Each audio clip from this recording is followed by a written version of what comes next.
Hello दोस्तों, brilliant success classes में आपका स्वागत है। तो दोस्तों, एसएससी जीडी कांस्टेबल का एग्ज़ाम जो है 10 जनवरी स्टार्ट हो गया है। आज 11 जनवरी है। कल जो एग्ज़ाम हुआ था उनका हम जो क्वेश्चन मेरे पास आ पाया था, जो उपलब्ध हो पाया था, उसका हम एनालिसिस कराए थे। आज जो मेरे पास आया है उसका हम एनालिसिस करेंगे। अगर यदि हमारा प्रयास आपको अच्छा लगे तो वीडियो को लाइक करना है और चैनल को सब्सक्राइब करना है। दोस्तों, मेरे साथ बने रहिए। दोस्तों, अगर यदि आप एग्ज़ाम देने जा रहे हैं तो जो है ये व्हाट्सअप नंबर है। ये व्हाट्सअप नंबर पे आप जो है एग्ज़ाम का जो क्वेश्चन याद रहता है उसको व्हाट्सअप पे भेजिए और उसका हम सलूशन बताएंगे। और जो आने वाले बच्चे शिफ्ट में आने वाले, जो अगले शिफ्ट में जिसका परीक्षा है, वो इससे कुछ बेनिफिट उठाएं जिसका एग्ज़ाम अगले शिफ्ट में होने वाला है। तो दोस्तों, एनालिसिस स्टार्ट करते हैं।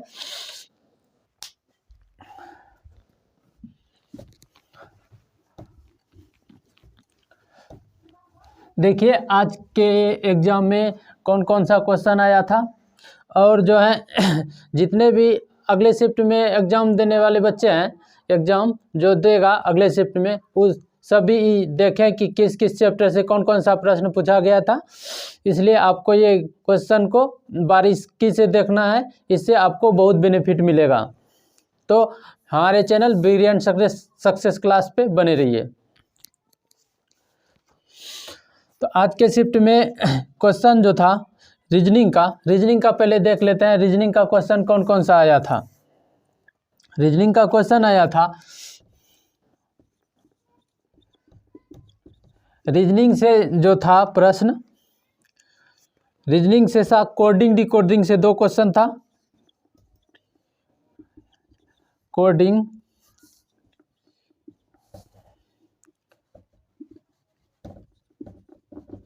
डिकोडिंग से 2 क्वेश्चन था। जो मेरे पास क्वेश्चन जैसे आया कि इससे इतना क्वेश्चन पूछा गया था, इससे इतना क्वेश्चन गया, जो बता पाया लड़का उसको हम जो है लिखे और बता रहे हैं कि ये क्वेश्चन आया था। दूसरा था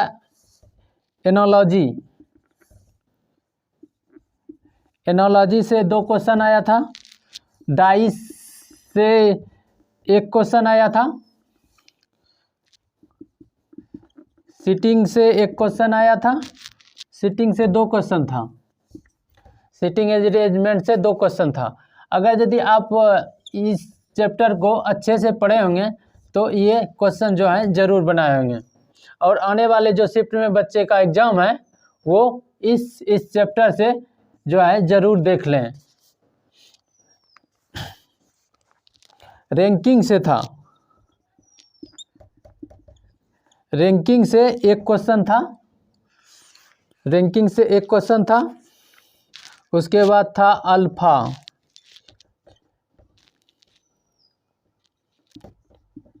अल्फ़ाबेटिकल सीरीज से 1 क्वेश्चन था। और पेपर कटिंग से, पेपर फोल्डिंग से था। पेपर फोल्डिंग से 1 क्वेश्चन था। और सैलोलिज से जो था 1 क्वेश्चन था। सैलो से जो था 1 क्वेश्चन था। तो ये रीजनिंग का इस तरह का क्वेश्चन आया था। आपको इस चैप्टर को देख के जाना है। जो बच्चों ने बताया कि इससे चैप्टर से ये क्वेश्चन आया था। और जो था, और कौन क्वेश्चन बोला था कि एक जो क्वेश्चन था वो फीफा से पूछा गया था। कहाँ से पूछा गया था? फीफा से। FIFA world cup 2022, FIFA world cup 2022 बोल रहा था कहाँ हुआ था। फीफा वर्ल्ड कप 2022 कहाँ हुआ था? तो इसका सही आंसर होगा कतर। तो अगले शिफ्ट में जो आने वाले बच्चे हैं इससे क्या क्या सवाल बच सकता है? इससे विजेता जान लीजिए, इसका विजेता कौन है। इसको जैसे कि फीफा वर्ल्ड कप 2022 कहाँ हुआ था ये पूछा था, तो इससे कौन सा क्वेश्चन बन सकता है अगले शिफ्ट में। तो विजेता बोलेगा तो अर्जेंटीना, फीफा वर्ल्ड कप 2022 में अर्जेंटीना तो था, अर्जेंटीना था विजेता। उप विजेता जो था फ्रांस था, जो कि पेनल्टी शूट में, ये पेनल्टी शूट में जीता था। पेनल्टी शूट में अर्जेंटीना जो है जीत गया था। उसके बाद क्वेश्चन था दूसरा क्वेश्चन, गांधी इरविन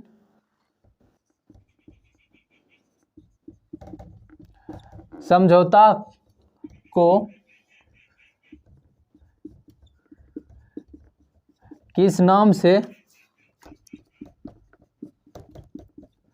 जाना जाता है? तो गांधी इरविन समझौता को किस नाम से जाना जाता है? तो दिल्ली पैक्ट के, इसको दिल्ली पैक्ट के नाम से जाना जाता है। इसको गांधी इरविन समझौता को पूछा गया था, गांधी इरविन समझौता को किस नाम से जाना जाता है? तो इसको दिल्ली पैक्ट के नाम से जाना जाता है। उसके बाद क्वेश्चन था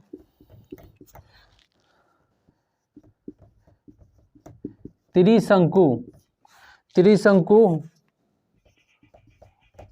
होना का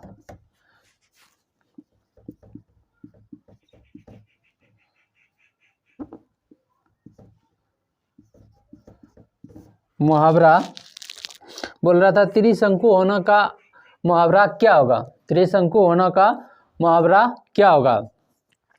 तो इसका जो त्रिशंकु का मुहावरा होगा, इसका होगा वह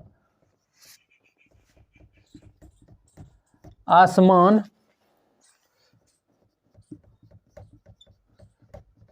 और धरती के बीच में फंस कर रह जाना। तो त्रिशंकु होने का मुहावरा क्या होगा? वह आसमान और धरती के बीच में फंस कर रह जाना, यही होगा इसका मुहावरा।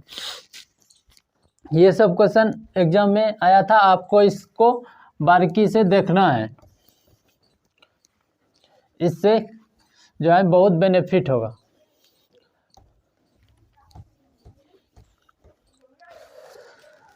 और उससे एक ठो आया था क्वेश्चन था गंगा का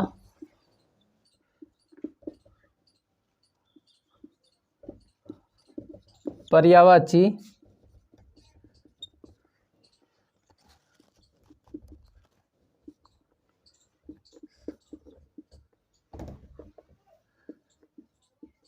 नहीं है।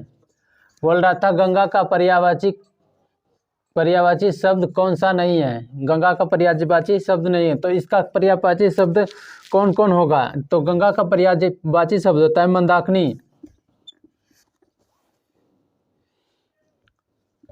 मंदाकिनी होता है इसका, और होता है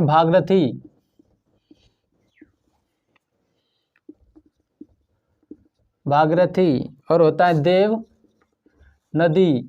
गंगा को भी देव नदी को बोला जाता है, और विष्णु बोला जाता है इसको, विष्णुपदी। क्या बोला जाता है? विष्णुपदी। उसके बाद एक क्वेश्चन आया था जो था मधुमक्खी पालन को क्या कहा जाता है? मधुमक्खी पालन को क्या कहा जाता है? तो मधुमक्खी का पालन को क्या कहा जाता है? ये तो एपीकल्चर कहा जाता है।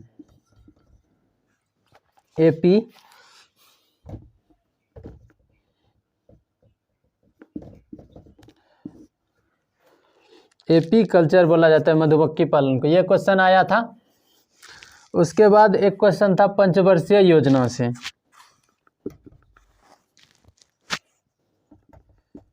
पंचवर्षीय योजना का शुरुआत कब हुआ था? तो पंचवर्षीय योजना का शुरुआत कब हुआ था? 1951 में। ये सब क्वेश्चन आया था जिसको हम लिख के रखे थे और हम बता रहे हैं। ये सब क्वेश्चन को आने वाले बच्चे जो एसएससी जीडी कांस्टेबल में परीक्षा देने वाले आने वाले शिफ्ट में, उसको देखिए, इसको बारीकी से और चैप्टर को बढ़िया से देखिए।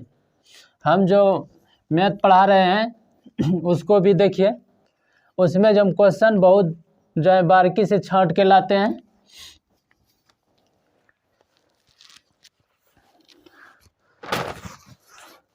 मैथ से देखिए, मैथ से आया था एक क्वेश्चन समानुपात से पूछा गया था, प्रॉफिट से था और प्रॉफिट लॉस से दिया गया था और एमपी दिया गया था और एसपी उसको ज्ञात करना बोल रहा था। बेलन से पूछा गया था क्वेश्चन, बेलन से पूछा गया था। तो बेलन का जो है आयतन आपको याद रखना है। बेलन का आयतन क्या होता है? πr²h। और बेलन के वक्र पृष्ठ का क्षेत्रफल क्या होता है? बेलन का आयतन इतना होता है। वक्र पृष्ठ कितना होता है? 2πr(h) होता है। और संपूर्ण पृष्ठ क्या होगा? 2π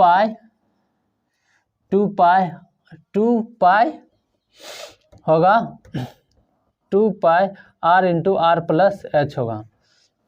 ये होगा। ये सब सूत्र को भी याद रखना है। ये मैथ से सवाल पूछा गया था।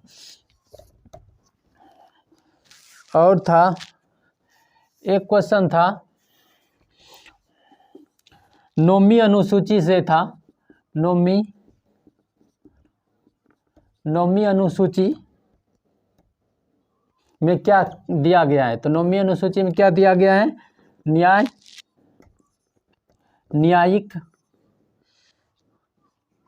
न्यायिक दायरे,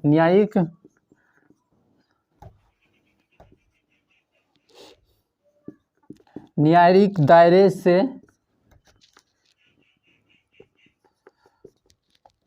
बाहर विषय। तो नौवीं अनुसूची से पूछा गया था। इसमें ये सब दिया गया, न्यायिक दायरे के बारे में उसमें कहा गया है। और देखिए, गांधी एक ठो लिखा था कि गांधी इरविन समझौता कब हुआ था?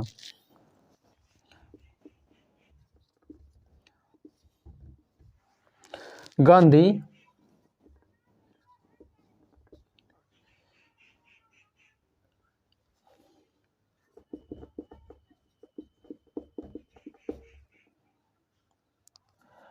इरविन समझौता कब हुआ था? तो 1931 में हुआ था गांधी इरविन समझौता।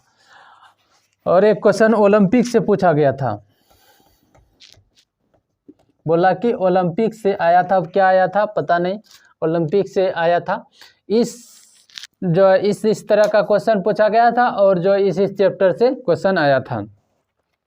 तो दोस्तों, मेरा जो है प्रयास आपको कैसा लगे कमेंट में ज़रूर बताएं। और ये क्लास को ज़रूर देखें कि कौन कॉन्सेप्ट में कौन क्वेश्चन क्या पूछा गया था।